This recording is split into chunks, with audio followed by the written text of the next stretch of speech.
All right, everyone. Welcome to another episode of the Crispy Compact Communiqué, the shortened version of the regular show that you know, that you love, the Crispy Noodle Podcast. We give you some quick tidbits in sports, entertainment, odd news, and whatever else is happening with this crazy world that we live in. Thank you for joining us on another episode. I am Rich Liebig. I'm Michael Costanzo. And thankfully, thanks to the power of the internet, we can still put together somewhat of a show. It's not our usual The Crispy Noodle podcast, but we can still whip something together so you have fresh content every week. Thank you for joining us on this episode. We have some news to get to in the world of sports, entertainment, and odd news. Before we get to all of those, Mike, how are you doing, my friend? I'm doing pretty good, hanging in there. Man, I got nothing new to report on my end.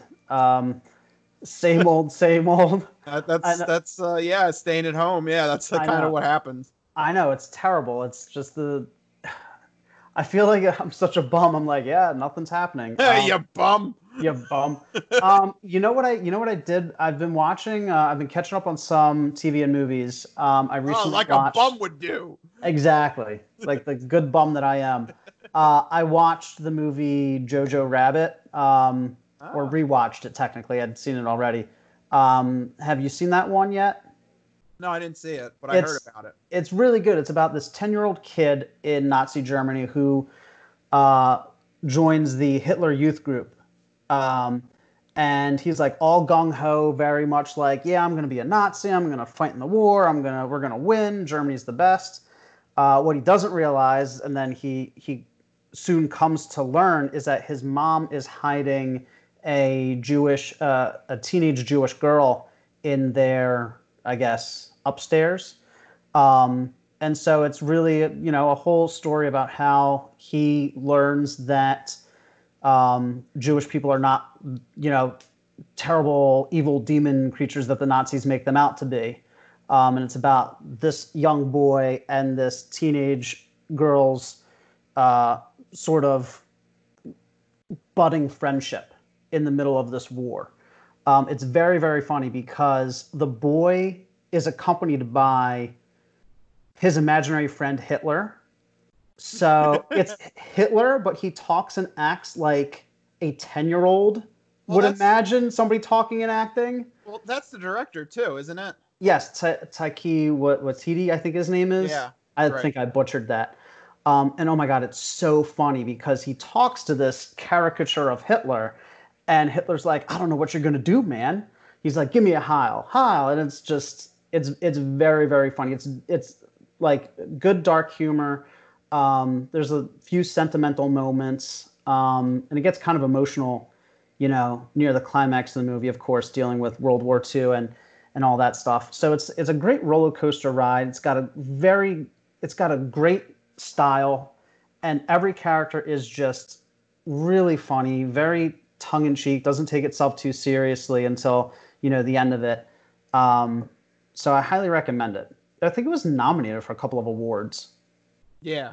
I think it won one too, because I think it was at the Oscars. I think it won one. So, it's been getting a lot of praise, and and the director Waititi, he's going to do some sort of Star Wars spinoff too. So, if he he's got a good track record. So he does. And just to follow up on that, it won Best Adapted Screenplay. There you go. But it was nominated for Supporting Actress, Best Picture, Best Film Editing, Best Costume, Best Production Design. So, yeah, it's a pretty good movie. It's been out for a while. I just happened to catch up on it. So yeah. Well, that's what everyone does while you're staying at home is catch up on Netflix and everything else that you can binge watch. Yeah. So what have you been up to? Well, we're going to get to it in a little bit, but I've been replaying The Last of Us because Last of Us 2 is coming out. Right. Actually, when this gets released, it'll be out. We'll get to that in a little bit. It's just pretty much hanging around. Yeah, it's still weird. It's slow going. It's still weird life here in the coronavirus summer. Yeah. I was about to say coronavirus summer of love, but that doesn't sound right. The coronavirus summer of love. Yeah, Okay. that doesn't sound right. Get all that loving in with that social distancing. Yeah. So, whoops. Whoops. Yeah, the CDC won't like that. But yeah, it is what it is. It's trying to stay as safe as possible during this whole weird, unprecedented time. Yeah. But in the meantime, we still have news topics to get to. You know what? Let's hit sports. Let's go. We got a lot of sports to get to, so let's just dive in.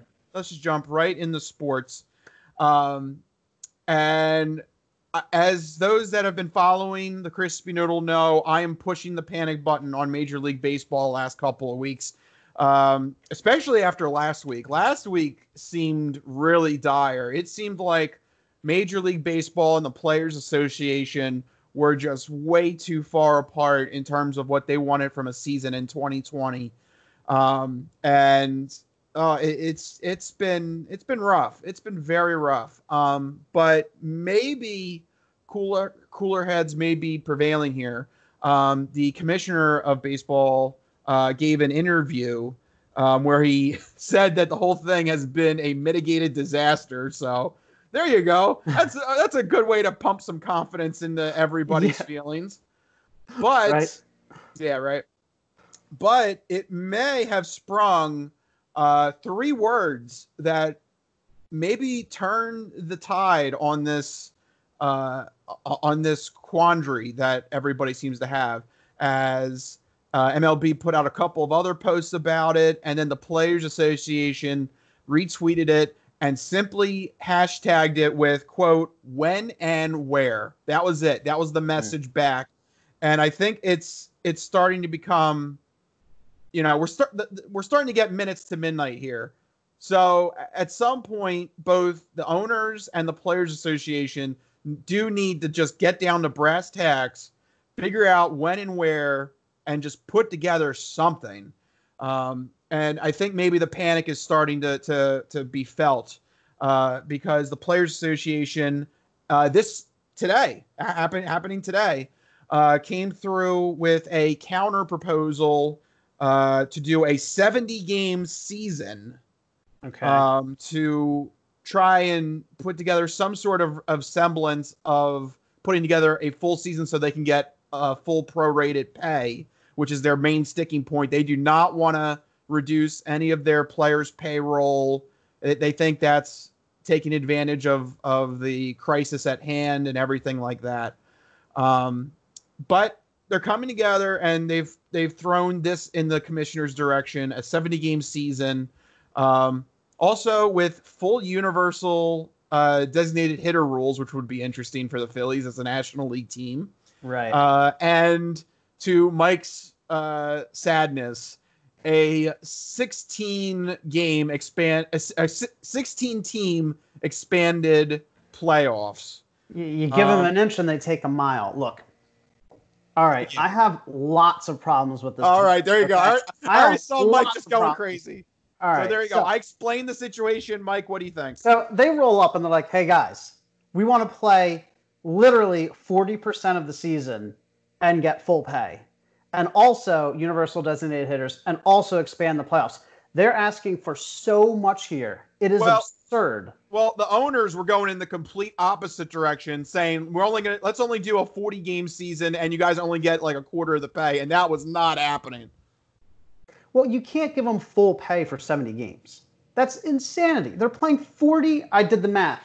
43% of the season. You think I can go and tell my bosses, hey, I'm only going to work 2 days next week, but I want a full week's worth of pay? I'm not taking PTO. Because what universe do they live in? So that annoys me. But then this other thing, universal designated hitters and expanding the playoffs, they accused Major League Baseball of using the pandemic to push, what they wanted. Well, they're also using it to push what they want, to try and expand playoffs to like more than half the league. They're trying to take advantage of the situation to push these initiatives, designated hitter and the expanded playoffs. So they're guilty of the same thing that they're accusing Major League Baseball of being guilty of. I think full pay is way too much. I think 16 teams is also way too much. I understand why they said the 16-team thing, because they're trying to appeal to these owners and franchises that are missing out on selling regular season tickets, regular season concessions. So like, okay, we're going to dramatically increase the playoffs because that gives everybody, it gives at least more than half the league a chance at a quote unquote longer season and selling playoff tickets and playoff concessions. And, even if the teams are terrible, so I can see where they're trying to bait them with that, but I don't like this deal from top to bottom. Well, I hate to say it, Mike, the full prorated salary thing, the Players Association, they're going to die on that hill. They are not, they every single proposal that they have shot back at the commissioner's office have all included full prorated pay. They are not going to give that up. So wait, when you say prorated, yeah, what do you mean by that? The standard, like you get your salary, any signing bonus that was promised. If you make it into the postseason, you get a sliver of that. That basically is standard stuff. So they're full salary, because normally when you say prorated, it means like it's basically not the full salary, but from that point forward. Yeah. So is it the full season salary, or is it just from when they start forward? No, it's the full season. The full season. Okay. Yeah, that's too much. That's too much. But they're not going to give it up. But there's no universe where that makes sense. If I were MLB, I'd call their bluff and be like, all right, no season. You don't get paid anything. But if you're willing to go all the way to the nuclear option, you're going to hurt baseball's popularity for this year, next year, probably for the decade, for the 20s decade, because at that point, basketball, football, they're going to run away. They're going to be the sports everybody follows. I don't know. I think baseball is so ingrained. I don't think it's in danger of dying off. I don't think it's in danger of going the way of the dinosaur, like you say. I mean, it might hurt its popularity a little bit, but I mean, honestly, it's like if you can't keep up with the times, then that's what should happen. You're just like, fuck it. All right, well, we lose baseball. It's survival of the fittest when it comes to sports, and if your sport isn't going to capture audiences like the other ones, then so be it. I don't think this pandemic is going to negatively impact it that much where it like dies off or it becomes like, like soccer in the US where it becomes almost non-existent. I think it's too big, it's too historic, it's too ingrained in the American subconscious to ever go away. I think it is in terms of the actual pace of play and everything like that. Baseball, I mean, we talked about it last week on the podcast. Baseball is one of those games that it's great to be in person, but it can be tedious to watch on a TV screen. And now that we're talking about a whole new generation that's raised on YouTube and quick, 1-minute clips, I don't know if baseball is going to make it. Yeah, but baseball is also one of the most popular peewee sports in the country, and they cater a lot to the young audience. They have so many things for kids at the ballparks. Tickets are relatively cheaper compared to the other sports. It's easy for families to go, so there's still a big market appeal for upcoming generations, Yeah, but I don't know. Right now, we're living in an era where you can't rely on it. Ever since coronavirus, you can't. I feel like you can't make the assumption that you're going to get those big crowds ever again. Especially with everything. The CDC is reopening the country, but it's still on 20-25% capacity at any sort of big venue. I'm worried. I don't think baseball is going to, if they allow 2020 to go by without a Major League Baseball season, and that happens, I think it spills into 2021. Also, I forgot to mention this on last week's podcast. 2021, that's the end of the collective bargaining agreement. They got the Players Association. They got to go back and do this all over again for a new collective bargaining agreement. Like, I just feel like this is like a set of dominoes. Well, Well, that changes things. Yeah. If I were MLB, I would absolutely use the nuclear option in that case, because then it'll help them with the collective bargaining agreement. They're like, look, we don't care. We can put you all out of business. Come to the table with a good faith proposal and not some ridiculous full pay for 40% of the season proposal. I think if they go nuclear now, it helps them with the collective bargaining agreement in 2021. If they acquiesce all this now, the Players Association is going to have them backed into a corner when it comes time for the collective bargaining agreement. Okay, so you're basically saying rip the Band-Aid off now, but not in 2021. Yeah, why wait? Well, okay, I can see that. It's a common bargaining tactic. The Players Association strolls up and they're like, we want, $100 million, when really all they want is 50. It's you shoot high and then you negotiate down to the middle. So the Major League Baseball has to call their bluff. They're like, no, we're not going to give you full pay for 40% of the season. That's absurd. That is ridiculous. That doesn't work in any universe, in any alternate reality. That's insane. So I say call their bluff, go nuclear. The season's not going to happen, Rich. We're already at almost at the mid-season break. Yeah, there was no preseason. This 70-game season, this is pie-in-the-sky type crap, Yeah, they would have to get this deal signed early next week, and then do 2 weeks of spring training, and then ready to go second week of July. Yeah, but then everybody gets injured because they're all rusty and they haven't been practicing and playing, and they're not up to game speed. It's gonna be sloppy. It's going to lessen the product that they're putting out there. Nobody wants this deal. So either the Players Association is trying to sabotage. Oh, the Players Association wants this deal. Well, I mean, they want it, but they know they're not going to get it. So one of these parties is trying to sabotage it because they're ready to go in guns blazing for the collective bargaining agreement. We're going to see who has more clout here, the Players Association or the league, because I think this is too big of an ask from the Players Association, and I think baseball knows that, and so it's who has the strongest will now, because it seems to me like if you're a player, do you want to jump back in mid-July, rusty as hell, risk injuring yourself, and not being able to play 2021? You know what I mean? Like, there's a reason why there's training camps and preseasons and all that stuff. It just seems like at this point it's so late. They're in this standoff, and it's like they're both offering up ridiculous terms in the hopes that the other one acquiesces, but they both secretly know that the other probably won't.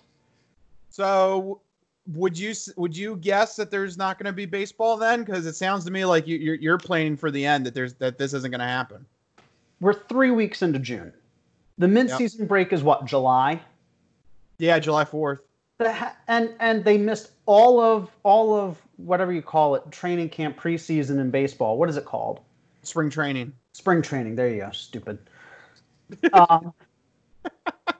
Mike is not a baseball guy. No. So you figure they have to have at least a couple of weeks. They have to have a couple of weeks of summer training, right? Yeah, so summer training. They're not going to get back into baseball. They signed the deal, and firstly, these facilities aren't even open. There's logistical things they have to iron out. So yeah, by the time you figure out logistics, by the time you get these massive venues up and running, bring all your staff back, get everything, like there's things that you have to coordinate with concessions and tickets, and how do you deal with season ticket holders? So by the time you get that machine rolling, by the time you get people back to facilities, by the time you get training, it's going to be mid-July. We're not going to see actual baseball if they sign this deal next week, probably until the end of July, the beginning of August. The season's over. What 70 games are they playing between August and September? Yeah. There's physically not enough time. Like, they're breaking the laws of time and physics. Well, you're also forgetting baseball can do double headers. Oh, so what? They're going to just have baseball 24/7 just for 2 months straight? Massive. Just constant.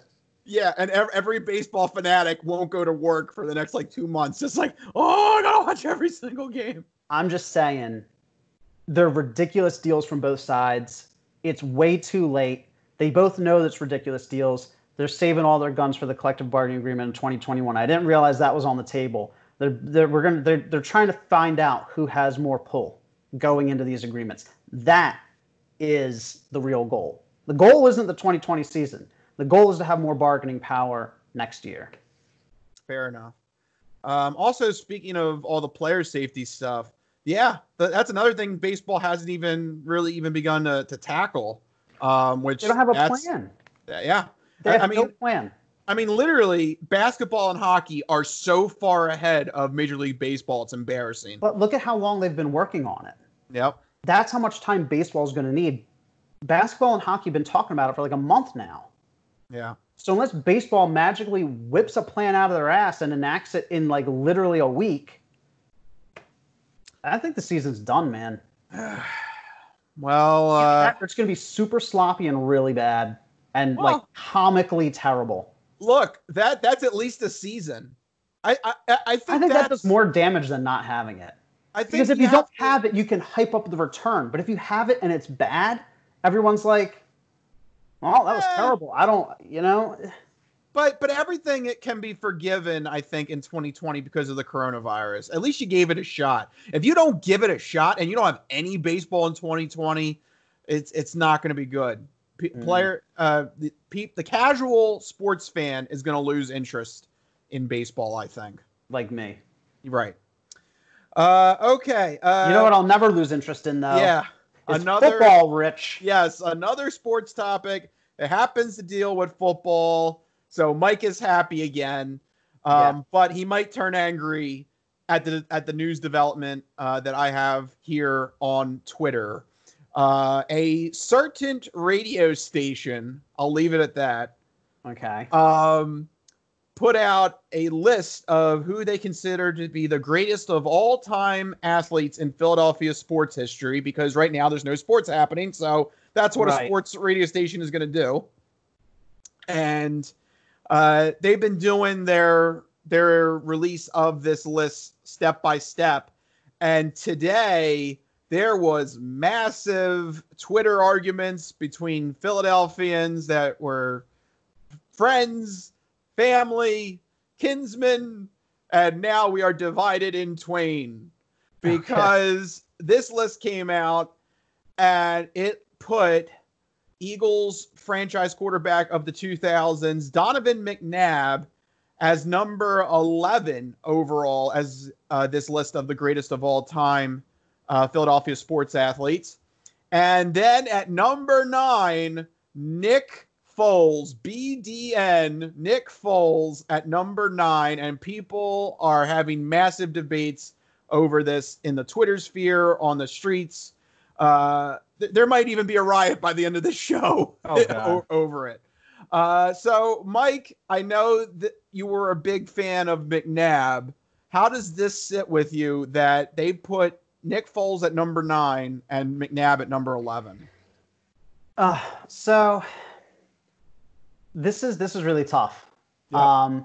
Because I understand the argument. Nick Foles won the Eagles their one and only Super Bowl. I get that. As a huge Eagles fan, that is not lost on me. What I think is lost on a lot of people, though, is that removing the Super Bowl from the equation, Nick Foles is a pedestrian quarterback. He had a couple of flashes, of course. What he did was incredible. But I don't think anybody can sit there and say that they would take Nick Foles over Donovan McNabb when you look at their whole careers. Because we had Nick Foles as a starter for a time. And I remember the conversations. Because guess what? I was a Nick Foles supporter back when he was a starter. I said he's not getting the help that he needs. They're not calling the right plays, this and that. I remember defending against mutual friends of ours. And they're like, oh, he holds the ball too long. He's terrible. He gets sacked too much. And then he wins the Super Bowl. All of a sudden, he's the best thing ever. And I'm like, where were you fools 8 years ago? Right? Mm-hmm. So people have short-term memories, right? They Nick Foles won the Super Bowl, ergo, he's the best quarterback the Eagles have ever had. False. Donovan McNabb is still the best quarterback the Eagles have ever had purely because of his numbers and what he did for the amount of time that he did it here in Philadelphia. No quarterback has been better. That's just, I think it's indisputable. The numbers and the time that he spent here and what he was able to do with a team that was, you think we have bad wide receivers now, bad offense now, I mean, we forget James Thrash and Todd Pinkston and Freddie Mitchell. These were the weapons McNabb was working with, and he took us to 4 consecutive NFC Championship games as basically the only player on offense. Okay? So I think perspective and context matters here. So I think Nick Foles is a little too high on that list. Either that or McNabb should be, maybe Nick Foles is placed accurately, but McNabb should be at least in the top 10. I think putting him at 11, that's just like a little dig. Like, you're not even top 10, because this city has always hated McNabb. Always. Oh, yeah. Always. Yep. So go ahead, Rich. Say your piece, because I have a feeling you might go in the opposite direction. Okay, first off, you take back Freddie Mitchell, all right? Fred X is the man, all right? I will defend Fred X and 4th and 28 as much as I can. That dude was a bum, as my uncle would say. Fred X. He's a bum. I want to thank my hands. I want to thank my hands. Oh my God. What a press conference. Yeah. So always remember Fred X. All right. So here's the bottom line. Here's what it really comes down to. Would you rather have continued sustained success in that like conservative kind of mold? Right. Or would you be the kind of person to risk it all, risk it for the biscuit, and go for the guts? I think this is what it is like the essence of the debate here. Right. As someone who loves gambling, oh my God, I think Nick Foles gets the edge. Not only was he thrust into this situation as the backup quarterback, by the way, which is like that's like a movie storyline. That seems like something that shouldn't even happen in a movie. You know, like if we heard the story of Nick Foles in a movie, we'd probably be like, oh, that would never happen in a million years. You know, But this actually happened. He had to take over Carson Wentz, who was injured on an MVP season, who was the bar was already set here, and Nick Foles had to find a way to not just match it, but then continue it into playoff territory, which, as we know, playoff football is, that's right. So difficult to make it through. I mean, we've seen throughout the years great quarterbacks that we always say, oh, he should have won a title, but guess what? It's sometimes it just doesn't come together in the playoffs. Yet Nick Foles was able to put together arguably one of the most impeccable runs in the postseason and lead this team to just a crazy Super Bowl win in 2017. And it's first off, it's such a great story. Nick Foles is he had the heart of a champion to get it that far. And I hate to say it, he delivered. There's something has to be said about performing on the grandest stage of them all. Let me bring it to wrestling. Would you rather have Goldberg being undefeated in 150 matches or whatever, and while that was fun and all, he kind of died out when it eventually ended? Or would you rather be the Undertaker, who went 22-0 at WrestleMania? The stakes of the stage matter just as much as the career retrospective. So I'm going to go with, I like the ranking. I think Nick Foles should be ahead of Don McNabb. He delivered the city the big championship that it always wanted. I feel like Don McNabb just always gets so disrespected. I mean, he is a Hall of Fame caliber quarterback without a title. And I think that he should be, because statistically and in terms of wins, he's there among some of the best that ever played the game. I will concede that point. There are some people that love to hate McNabb, and love to just bury him in the history of the Eagles. To a degree, I can understand that, because sometimes it was frustrating to watch McNabb. There were some plays. It was. Like he had, I always vividly remember he had, I think it was Pinkston. I remember there was a play in one of the NFC Championship games. He had Pinkston wide open, and he threw it to his feet. And I was just like, oh, come on. You got to make those throws when it's the NFC Championship games. I've had friends say that he was killing gophers. I mean, he did. Yes. He did sometimes drill it into the ground. But, I mean, even still, he still put up the numbers. He still won us the games. I guess my hang-up is, what are we using as a metric here? Like, what is when they say the greatest athlete of all time? Like, are we talking about what that player means to the city? Or are they talking about, like, because in what they mean to the city, there's a statue of Nick Foles. Yeah. So I mean, clearly, I'm not winning that debate. Nick Foles matters more. He matters more because he gave me, as an Eagles fan, my probably one and only Super Bowl win that I'm ever going to see in my lifetime. So he clearly matters more. But if we're talking about who was the better player, without a doubt, McNabb was. So how are we measuring this when they say great? What does greatest mean? Yeah, I that's part of the problem too. Is that they're just kind of labeling this as the greatest of all time on Broad Street for Philadelphia sports history. Right. So I think maybe you have to combine that with a Philadelphia centric view of these players. Okay. By the way, fun fact: number 10 was Bernie Parent. So I don't know if that helps you out with, he was the goalie for the Flyers when they won the Stanley Cup. Who were the? I want to know. I can't find the list. Who were the other?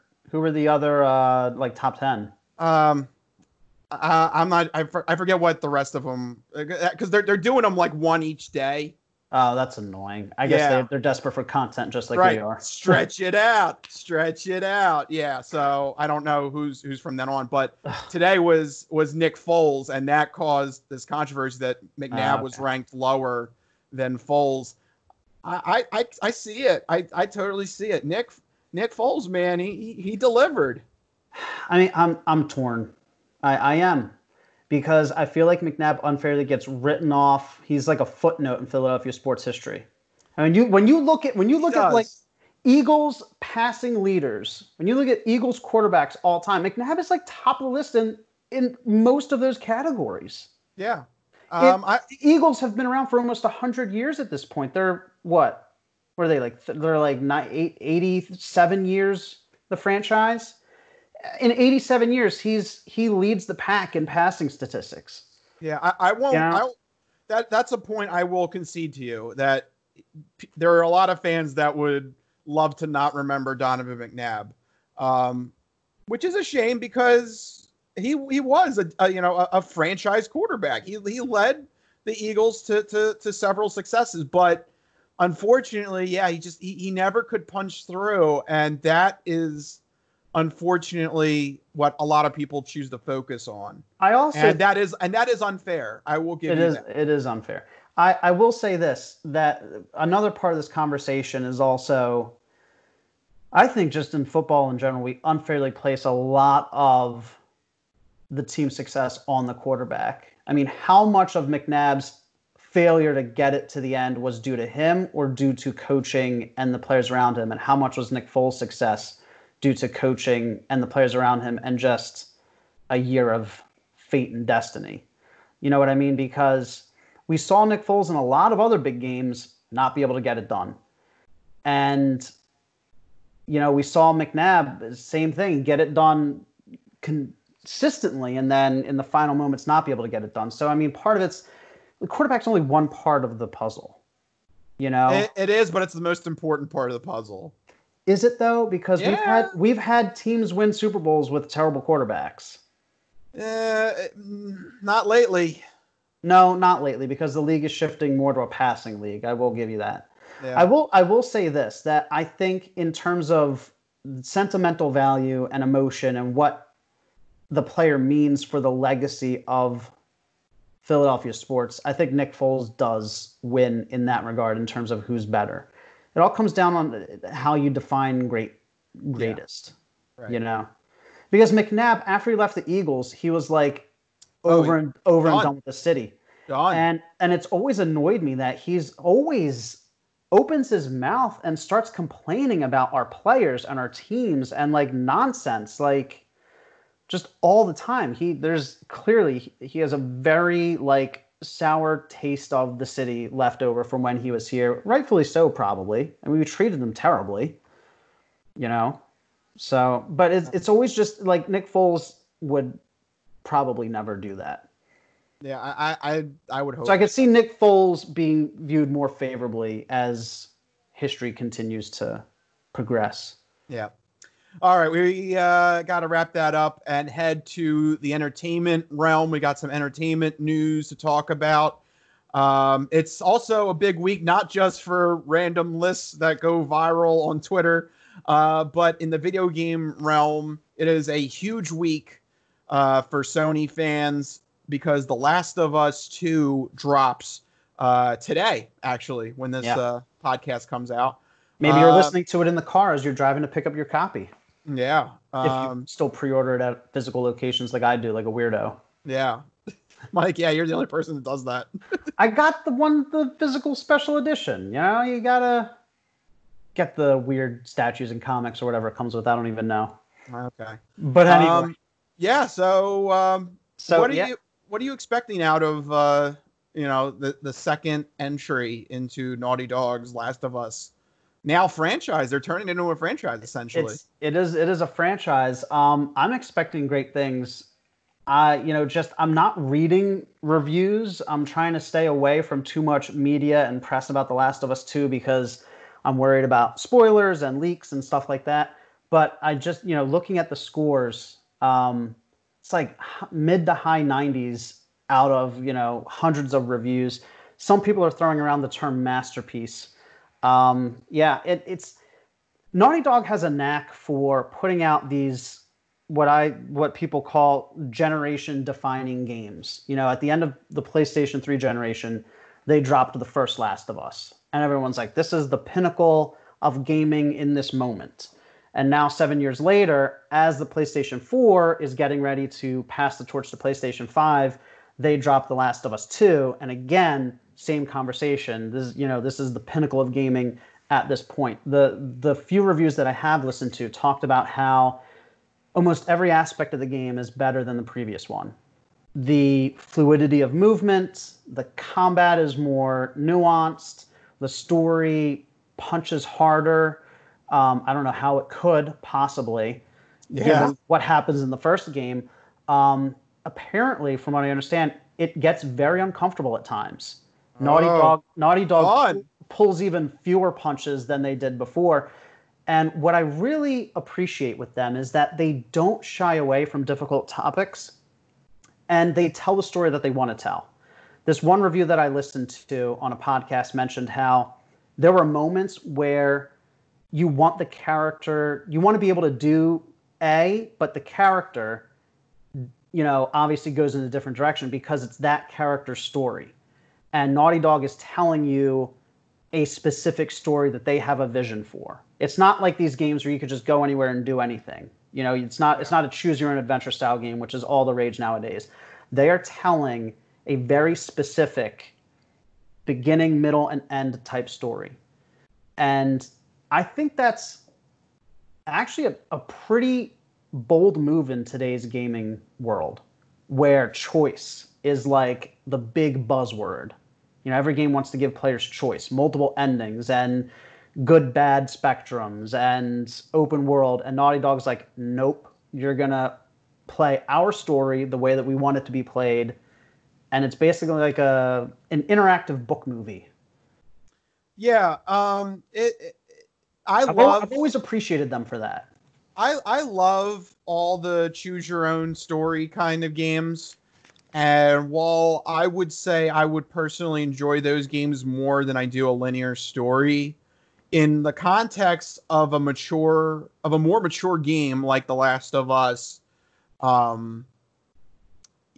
it works more effectively as a linear story because in essence, especially something for like The Last of Us, where you're dealing with a post apocalyptic world, there literally can't be more choices. Right. It wouldn't fit the story. So I also think it makes it a stronger narrative. Yeah. I mean, let's think of it this way. We both replayed the first one recently, or I finished it. Did you finish replaying the first one? I'm gonna finish it tomorrow. Ah, nice, perfect timing. Mm-hmm. So, I mean, we both know how it goes. For those of you that don't know and you don't want to be spoiled, I don't know why you haven't played in the past 7 years. But yeah, you had 7 years to play it. It's 7 years, but in the off chance you're the one person, you can skip ahead a little bit. But in terms of narrative, if the first one had been a choose your own adventure, because I remember distinctly the end of it. You know, you're coming up to the ultimate moment of you have to save Ellie from the operating room. Yeah. You know, and a lot of games it would have been like push X to, you know, kill all the doctors and save Ellie, or push circle to let her sacrifice herself for the cure or whatever. You know, I feel like that would have just sucked all the emotion and the weight out of those characters in that moment if they had given you the option, because that's not Joel's story. Joel's story is he's desperately trying to replace what he lost at the beginning of the game. You know, and it's supposed to make you feel uncomfortable. That's the point of that game, is at the end you're like, are we the baddies? You know, that meme, because yes, surprise, you are in a way.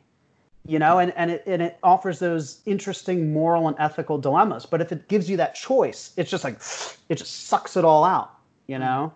I don't know. How do you feel? By the way, since we're in spoiler territory, I gotta just say again, the first 5 minutes of The Last of Us, wow! I've always respected The Last of Us. Those first 5 minutes, just right off the bat, you know, letting you know the stakes are grave in this world. Not many entertainment properties would do that. Yeah, right off the bat. So even replaying it, it still had like the same effect. Yeah. Like I knew it was coming, but still it was just like, whoa. So yeah, I was Naughty Dog, man. They have balls. They don't. They do not care. Yeah, yeah. So you got to give them props on that. So yeah, the goal, my personal goal is I'm going to finish the first one by the end of Friday, and then I should time it perfectly that I can play the second one over the weekend. So playing the game a second time, that's a big mark, because I don't play many games over again. It's like Mass Effect, BioShock, and The Last of Us now are games that I've like replayed, and Portal 2, just because Portal's awesome.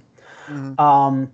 But for you, I know for me it held up just as well. And I know I played it for my girlfriend, and that was like the one game where she would ask, do you want to play The Last of Us so I can watch it? And I'm like, you don't even have to ask. Let's go. You know?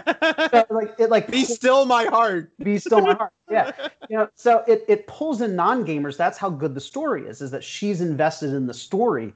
She wants to know where the characters are going. Look at HBO. They're going to try and make a Last of Us series. Right. So did you find that the game, I mean, I know you said the opening still impacted you, but did you find that it still stood up to the test of time 7 years later? Does it still?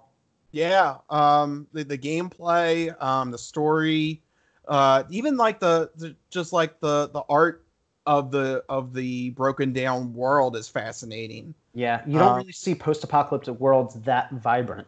Yeah.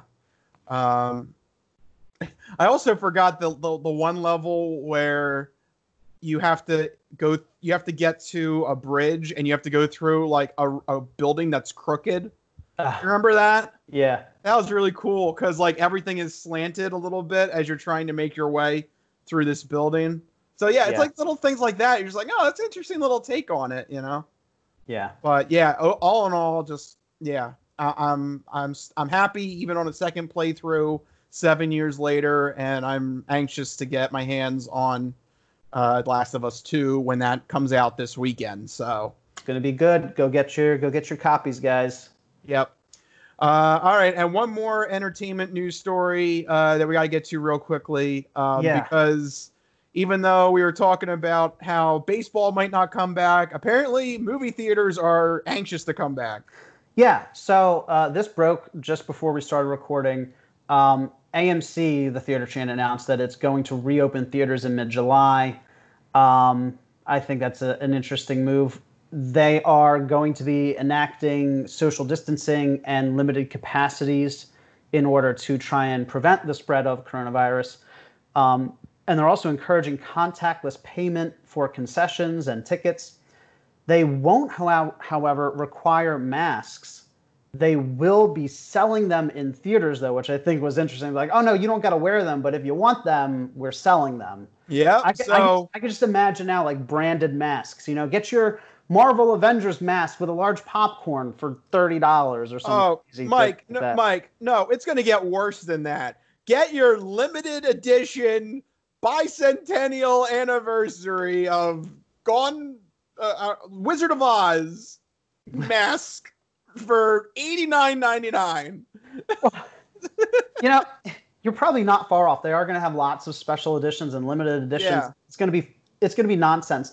But I have a couple of concerns here with this announcement. One, what movies are they going to show? Everything's been delayed out of the summer 2020. You know what I heard? No movies. What? Well, now a movie that is still on track to come out as scheduled is Christopher Nolan's Tenet. Oh, well, yeah. Get ready for that movie to make like $4 billion because it's the only movie people can see. People are just going to go see the same movie over and over again. But I also it's Christopher Nolan. It's got to be good. Oh yeah, it's absolutely going to be good. But man, it's going to really tempt me to go to theaters again. Yeah, movie. But here's my other concern: is I mean, clearly we're in the middle of a pandemic, and it's a virus. Viruses don't go away unless they're cured or there's a vaccine. Like the flu comes back every year. So how are they going to mitigate the spread of this in a theater where people are spilling drinks and eating food and stuff's getting tossed around and there's kids running up and down the aisles and everybody's packed into these seats very close to each other and, you know, sharing a lot of surfaces? It's just, have you ever seen the bathrooms in a movie theater? They're not exactly the cleanest of public venues, theaters in general. Right. So the answer is they're not going to do anything. They just want people to buy tickets and come to their theater because they haven't run a single movie in the last 4 months. Yeah. Get your ass back in the movie theater now, all of you. Yeah. They're like, come on. Yeah. So yeah, they're not. How do you feel about all that? Does it give you pause? It doesn't sound like a good idea to me. But no. I'm sure they're going to do like limited capacity, something like that. But still, I don't know. I want to take my chances going into a crowded movie theater. Yeah, I mean, so the limited capacity might work because everybody buys tickets in advance now, and you know you pick your seats for most of them. So I mean that might work, but some of the older theaters that don't have this type of, you know, online ticket sales, and they have, you know, because they're still around. There's like old theaters with the real close seats, and they're not like the big pushy recliners. It's, I don't know. It just worries me. Like the one in Ambler? Yeah, like the one in Ambler, exactly. The one in Ambler, yes. They're theaters. I mean, it's nice. It's like an old timey theater, but it's like the screen rooms are about like the size of like my living room. Uh-huh. You know, and you're trying to pack like 20 people, 25 people in there, and it makes me. the Christmas music went off again. My sister's letting us know we're going too long. I love your phone. Without fail, it always happens. There you go. The Christmas music indicating that we're going too long. That's how you know we're authentic on this show. Yes. The Christmas music randomly plays. Yeah, but to sum up, AMC is trying to reopen theaters in mid-July. I have cause for concern. I would probably be a little bit hesitant to go to theaters, you know, just because big closed venues with lots of people, lots of food, you know, just makes me a little nervous. Yeah, I would have reservations as well. Yeah. Yeah. So that's kind of weird, but you know what's even weirder is this next segment. Yep, it's time for some odd news, and as always, I have the odd news nugget of the week that we need to get to because my sister has informed us that we're going over time already. So yeah, I'll try and make this short but sweet because this is a short but sweet story. Oh, what a tease! What a tease! Is it from Florida? No, Nebraska. Nebraska? What's in Nebraska? Nothing. That's weird. I don't think we've ever had an odd news story in Nebraska. Because I don't think there's anything in Nebraska. Name one thing in Nebraska other than the story. This dude. We got this dude. Okay, so what happened in Nebraska? Okay, well, first off, before I get into the story, Mike, do you know about the drink White Claw? Yeah, Claw is law. It's a hard seltzer that everybody likes. What's the saying? Claw is law or something like that? No. My girlfriend says it. What? Your girlfriend is going to be very upset. No. It's Why? Ain't no laws when drinking claws. I haven't heard that one. That's the popular phrase. They're not good. Unpopular opinion. I don't like them at all. I agree. I don't like seltzer. They're terrible. I don't like them. If it wasn't, but my problem is the seltzer thing. It doesn't. That's not what I want to feel when I'm drinking. Yeah, it's like weird. It's like weird. You go to take a sip, and it's like, is this water? Is this alcohol? Is this soda? I don't know what's happening in my mouth, and I don't like it. Yeah, no, I'm with you there, buddy. Okay, good. Yeah. It's a guy. It must be a guy thing. Yeah, 10-4, good buddy. We're good, buddy, and apparently we're truckers too. We're in Nebraska, so I mean, the only things in Nebraska are this guy and truckers, and apparently White Claw. Yeah, that's so. Go ahead. What's going on with this guy? Yeah, so the popular phrase is "ain't no laws when drinking claws," but unfortunately, there are when it comes to cops. In an attempt to avoid arrest, a Nebraska suspect ran away from cops, then pulled out of his bag several White Claws and tried to pelt them at cops as he tried to flee. Like that was his like. Oh my god! Take this.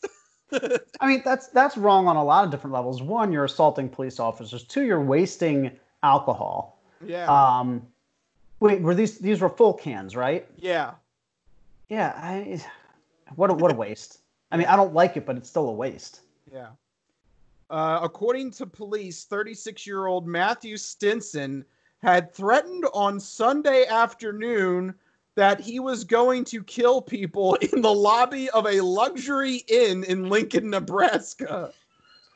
Boy, that's a rough Sunday afternoon. How does that like, is it like the checkout time bothering you? Like that's a weird time to get really upset, isn't it? What time was it again? Sunday afternoon. So, like, what time in the afternoon? Like early afternoon, late afternoon? He just decided this is the killing hour. Just, I am pissed off.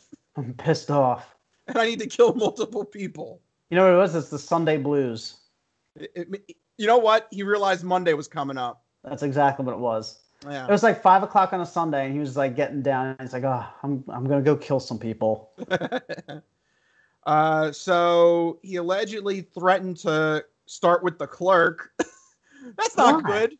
That's so not mean. Good. Why are you threatening to kill people and then having like a list of like, okay, I'm going to start here and then I'm going to move over here and then I'm going to like, you don't want to detail your strategy. I don't know how I would feel about that. If I were like down far on the list, I'd be like, oh, right, I can survive. Also, does he value me that little to put me all the way down to the bottom of the list? Like, yeah. Also, how are you doing? Yeah. Are you doing the list based on importance or like which victim is closest to you or which one's more convenient?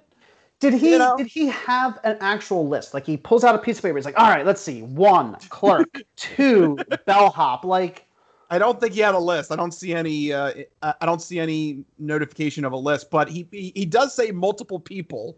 Like he's going from like the clerk to this person to that person. So he said this out loud. Yeah. So he had a list in his head at least. Yeah. So he's thinking about this. He's got a mental list. Okay. So by the time he got ready to depart the hotel, that's when Lincoln Police Department officers arrived. So wait, he said he was going to kill people and then he's just decided to leave? No.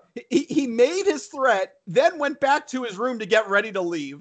Because, I don't want to leave anything behind. Checking out is very stressful, okay? Yes. You don't want to leave anything behind, All right. This checkout time is too damn early. I don't want to. Now I got to go. I'm going to kill everybody here. But before I do that, I got to make sure I don't leave anything behind in my room, especially the White Claws. I'm going to do one final sweep of the room before I start my murdering. Right. All right. Where are those White Claws? Right. So that's so this gave him enough time. Lincoln Police Department officers showed up to arrest him. So that's I guess I'm glad he's so meticulous in him leaving so that he never started this. So that's good. Oh my God. That's when he became agitated and took off running away from the cops. He went into his bag and started throwing the spiked, sparkling water. So, just tossing him back as he's running away. Finally, though, Stinson was then apprehended after a foot chase. On his person, he was carrying a small pocket knife. So, take that as you will. I don't know. I guess he was armed. Yeah. Armed and dangerous. Right. He was charged with use of a deadly weapon, resisting arrest, and making threats. Was the deadly weapon the White Claw? Well, no, because he didn't use the knife. But I think he still threatened, because he said, I'm going to kill multiple people. But the charge was use of a deadly weapon. I don't know. Are they talking about the White Claw? You think the White Claw is a deadly weapon? I don't know. It all depends on what they mean by use of a deadly weapon. Yeah. All right, let's see. I'm gonna try and look it up. Deadly weapon. I can't. Yeah. I can't find. Use of a deadly weapon, resisting arrest, and making threats. So I don't know. Maybe you're right, because maybe the threat. I guess saying he's going to kill multiple people goes under making threats. He resisted arrest when he took off running. Okay, this is California Law Group Penal Code. I mean, this is California. That's no good. This is Nebraska. Look, I'm making do with what I got here. Assault with a deadly weapon. Any person who commits an assault upon the person of another with a deadly weapon or instrument other than a firearm shall be punished by imprisonment. Okay, so it's just, all right, examples. Trying to stab someone, throwing a hammer, telling a pit bull to attack a person. All right, so the possible defenses are the object was not a lethal weapon, the actions were not willful, and or the person acted in lawful self-defense.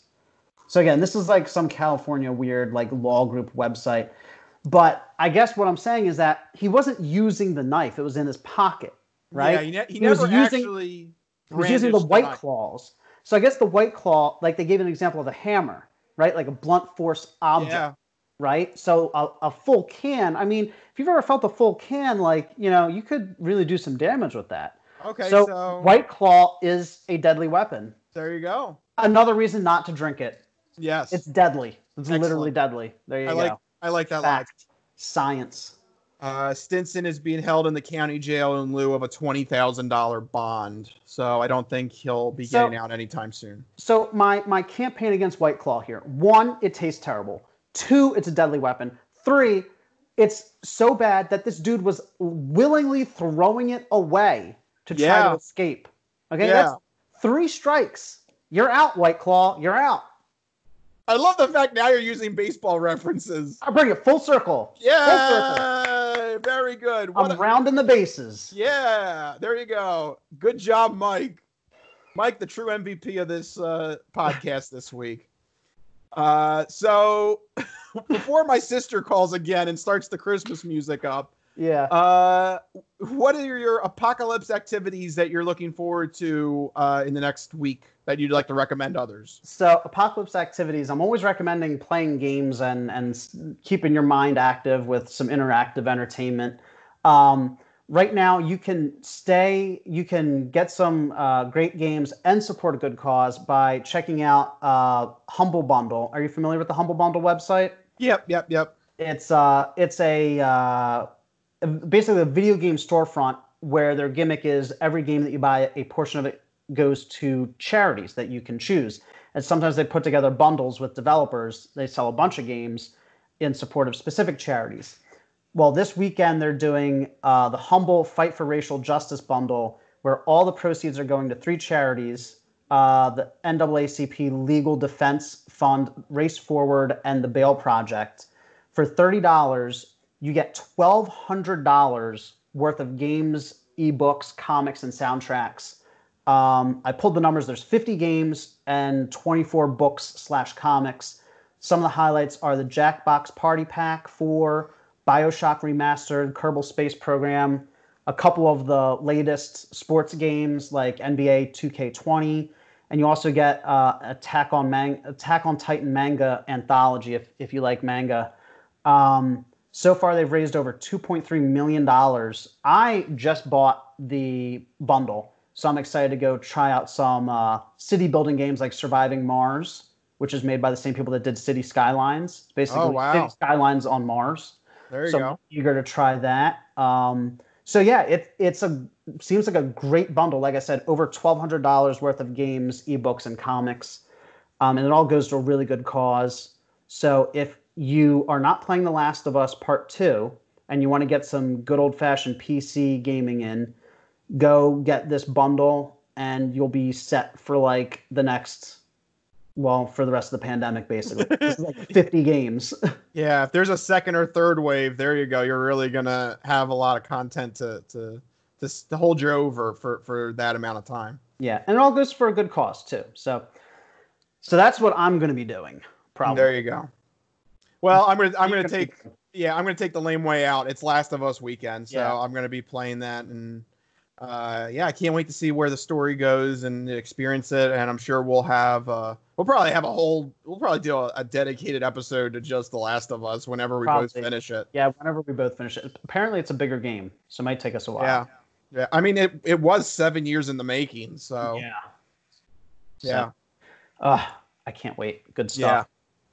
All right, so without further ado, I think it's time to wrap up this episode of the Crispy Compact Communiqué, a abridged version of the Crispy Noodle podcast. If you like what you heard, make sure you go to our website, thecrispynoodle.com. Make sure you like us on Facebook, The Crispy Noodle. You like us on Twitter at The Crispy Noodle and on Instagram at The Crispy Noodle Podcast. That's right. You can also subscribe to our channel on YouTube. But most importantly, remember to subscribe to the Crispy Noodle Podcast on iTunes, Stitcher, Spotify, and Google Podcasts. Get the latest episodes downloaded for free every week. If you're not watching the videos, the audio from this podcast will be on those services, so make sure you do that. Yep, you can take us on the go with Spotify or the podcast app of your choice when you're getting back to work and driving around. So that's always a neat little tidbit. And if you want to follow us individually, on Twitter, I am at Rich Liebig, RICHLAEBIG. I'm at Mikey Costanzo, MIKEYCOSTANZO. You can get in touch with us individually on Twitter. Send us whatever sports, entertainment, or odd news stories that you want us to cover. Send us questions. I mean, anything. We'll cover whatever. Yeah, let us know if you have any pressing questions or any sort of advice you want us to give here on the Crispy Noodle Podcast. Let us know. We'll tackle that. But for right now, I'm done my Hue Garden. I went fancy today. So I'm done my Belgian beer of choice. So it's time to wrap it up. This has been the Crispy Compact Communiqué, an abridged version of the Crispy Noodle Podcast. Let us be the Crispy Noodle in your vegetarian salad of life and boring news. That will do it. We'll see you guys next week. See you guys. Later. Bye-bye.